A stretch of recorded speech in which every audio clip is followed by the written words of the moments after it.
চাঁপাইনবাবগঞ্জে ২৫০০ পাওনা টাকা চাওয়ায় একজনকে পিটিয়ে হত্যা করা হয়েছে। চাঁপাইনবাবগঞ্জে মাত্র ২৫০০ টাকা পাওনা চাওয়ায় বাদল আলী নামে এক ব্যক্তিকে পিটিয়ে হত্যার অভিযোগ পাওয়া গেছে।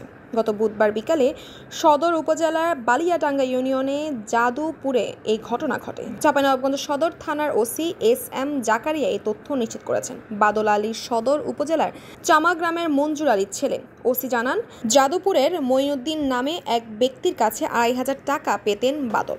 ওই টাকা চাইতে গেলে দুজনের মধ্যে কথা কাটাকাটি হয়। এক পর্যায়ে মঈনুদ্দিন লাঠি দিয়ে বাদলকে এলোপাতাড়ি মারধর করতে শুরু করলো। গুরুতর আহত হয়। এর কিছুক্ষণ পরেই তিনি মারা যান।